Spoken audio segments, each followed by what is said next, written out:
Picture this. The year is 1974. A Saudi oil minister sits across the table from American officials. In that meeting, a deal is struck that would change the course of history. From that day forward, every barrel of oil sold to the world would be priced in US dollars. That single decision created what we now call the petrodollar, and it cemented the dollar's role as the lifeblood of the global economy. Whether nations admired America or despised it, they all needed dollars to survive. That was the moment the US dollar didn't just become currency, it became power. Now, fast forward to today. In conference halls in Beijing, Moscow, New Delhi, and Brasilia, leaders are quietly asking a daring question.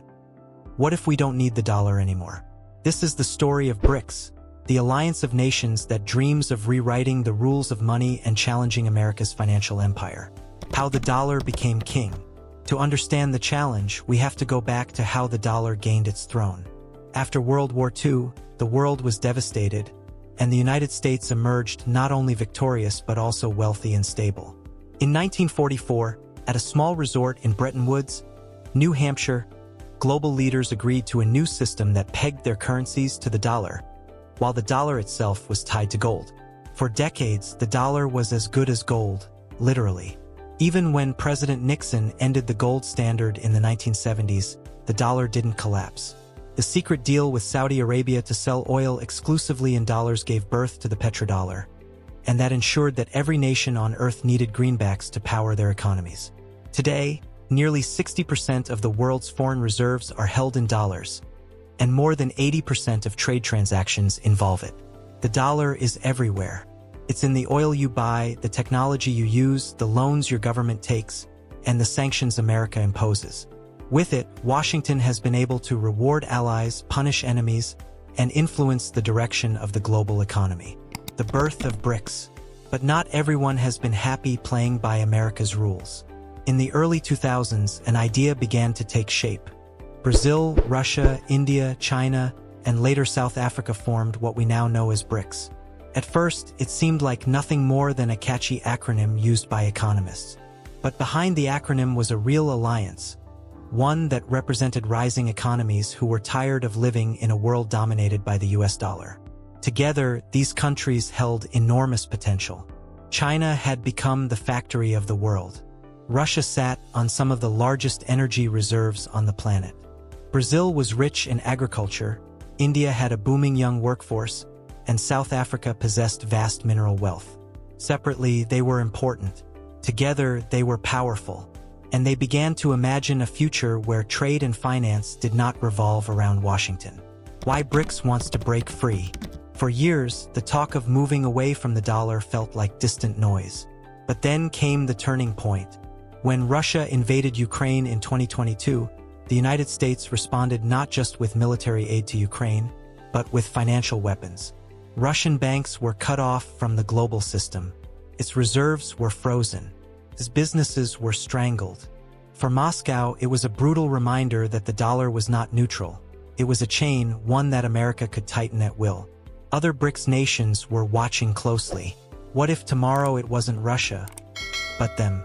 What if Washington used the dollar to discipline Brazil or India or even China? That fear gave BRICS' dream a new urgency. It was no longer about economic convenience. It was about sovereignty and survival. The BRICS currency dream. Behind closed doors, discussions grew bolder. Could BRICS create a new currency, one that would rival the dollar? Some envisioned a digital coin backed by gold or a basket of commodities like oil, gas, and rare earth metals. Others imagined a shared reserve currency, something like the euro, that all BRICS members could use in international trade. The experiments began quietly. China started settling oil trades with Saudi Arabia in yuan. India began paying Russia in rupees. Brazil signed deals with Beijing to use local currencies instead of the dollar. Step by step, cracks began appearing in the dollar's seemingly unshakable foundation. For the first time in decades, nations were seriously conducting global trade without using America's money. The strengths of BRICS. What makes BRICS' challenge so significant is the sheer scale of what they bring to the table.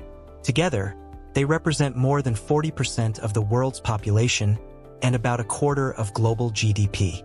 Their lands are rich with natural resources, Russia with energy, Brazil with food, South Africa with minerals, China with manufacturing might, and India with talent and labor. They are expanding too. In recent summits, BRICS has invited new members, including oil giants like Saudi Arabia and Iran, as well as nations like Egypt and the UAE. This is no longer a small club. It is slowly transforming into an alternative world order. The obstacles they face. Yet this story is far from a smooth rise. For every advantage BRICS has, there are deep cracks within. India and China, two of the bloc's strongest economies, are rivals with tense border disputes. Russia's war and sanctions have made it heavily dependent on China, turning the balance of power uneven. Many BRICS currencies are volatile compared to the dollar, making them unattractive for investors seeking stability. And most importantly, the world trusts the dollar because of decades of consistency, deep financial markets, and the backing of the world's most powerful military. That trust cannot be replaced overnight. The global ripple effect. Still, even if BRICS does not dethrone the dollar tomorrow, the world is already changing. Saudi Arabia has begun exploring the possibility of selling oil in currencies other than dollars. Central banks around the world are stockpiling gold at the fastest pace in decades, preparing for a future where the dollar may not be as dominant. Regional trade agreements are being signed in local currencies. Africa, Latin America, and Southeast Asia are watching closely, and many nations are lining up to join the BRICS club. It feels less like a sudden revolution and more like a slow erosion, where the dollar's monopoly is chipped away piece by piece.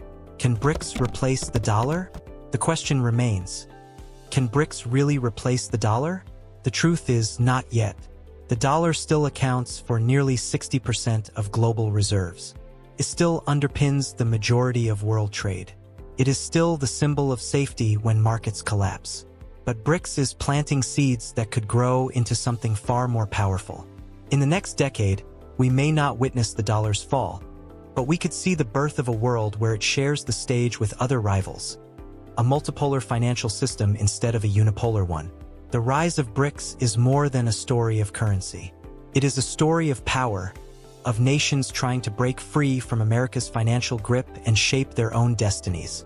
Once upon a time, the US dollar rose from the ashes of war to dominate the world. Now, BRICS wants to write the sequel. The question is not just whether BRICS can replace the dollar. The real question is, are we entering a world where no single nation controls the flow of money, but instead, several powers compete for dominance? This is the story still unfolding. And in the years ahead, every deal, every trade, every summit may bring us closer to the answer.